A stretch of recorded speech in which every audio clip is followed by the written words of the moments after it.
Hello, friends and family, and anyone else that's listening. I have a lot of friends that be asking me how come I changed my belief system, if you will. And I simply tell them that I grew up in church all my life, and but church wasn't in me. I um I started practicing Islam around 74, 75 when I first started studying. I took my Shahada around 77, which is, my uh,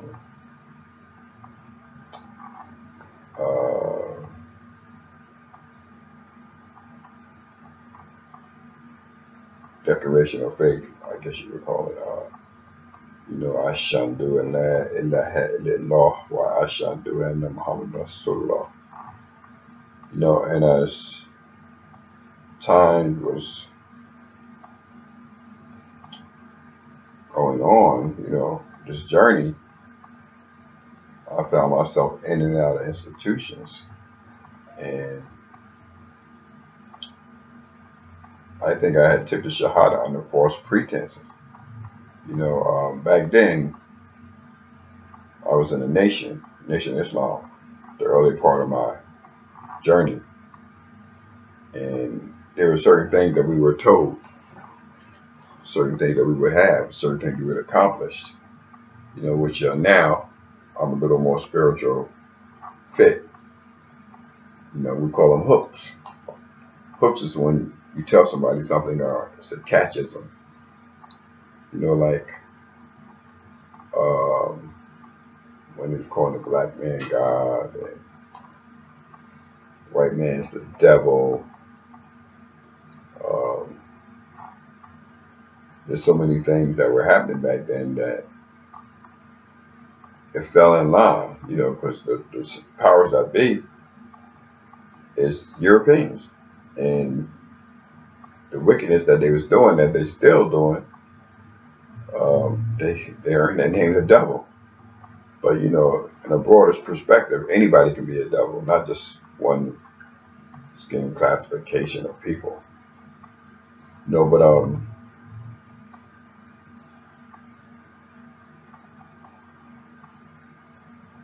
I think Islam now for me was too restricted. You know, um, there's certain times a day you have to pray. There's certain preparations you have to do before you pray. If I wanted to call on God and feel in some kind of way in the bathroom, I couldn't do that because it's considered unfit in Islam. Before you pray, you got to make wudu or ablution. You got to wash certain parts of your body. Another big preparation to pray to God. I mean, if you pass gas, you have to do the whole ritual all over again because it's considered to be unclean. Um, I had to do Ramadan every year.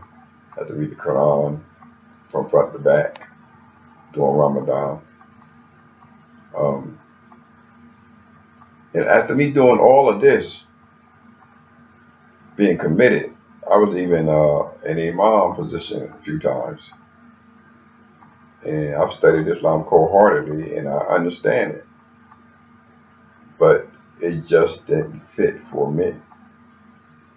I would never denounce Islam because it made me who I am today.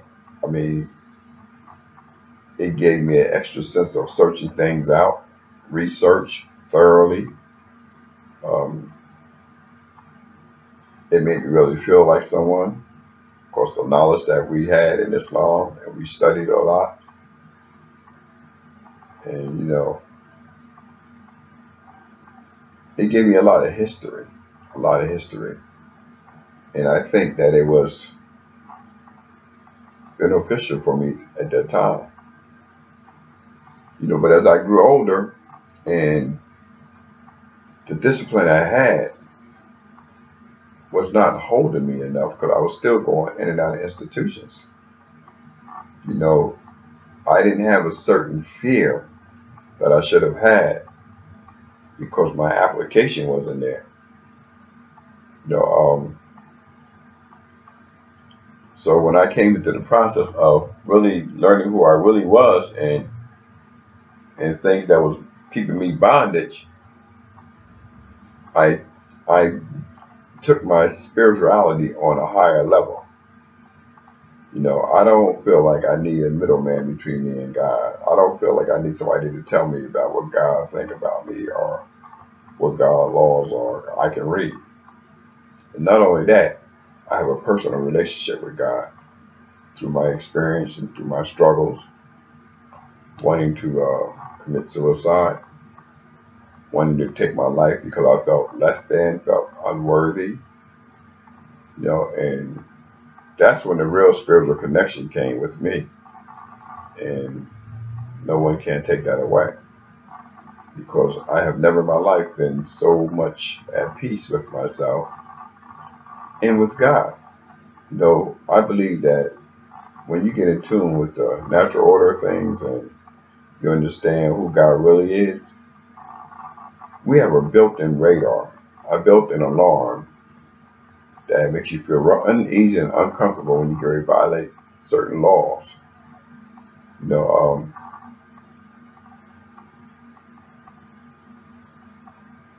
and you know, if God wanted us all to think alike, then we would be twins. That's why He gave us free will. You know, I really believe now that it doesn't matter whether you call Him Allah, Jesus, Jehovah, uh, whatever name you call Him. I believe if you're sincere in your efforts in doing the right thing and are spiritually grounded, I think God hears your prayers. I really do. I don't think that He's that small-minded because of the names that we call Him or the names that we were taught to call Him. I mean, this thing is bigger than just our own personal perception, you know, and I don't understand how people always try to infringe on people's beliefs and make people believe the way they believe, like their way is right and that their way is the only way. You know, as I stated before, I liken myself to a bee in the garden. If you see the nature of the bee, he goes from the daffodil to the rose, the honeysuckle, and he get what he can extract from all of those flowers. And even though each flower might taste different, but he's still getting what he needs. And with me, it's the same way. I listen to different people, different religions, different ways of life, and I extract what I can from that and add it to my life to make me a better person. You know, I don't believe in religion. I don't believe in the ritual and the routine and the dogma. I don't believe in that because that confines me to who I really am. God says spacious is my earth. And you know, I can talk to anybody. I can even talk to an atheist because I don't try to infringe on what they believe in. I believe the way I believe. You believe the way you believe. And that's what you believe in. It makes you happy. And you're content. And you can sleep good at night. You treat people well.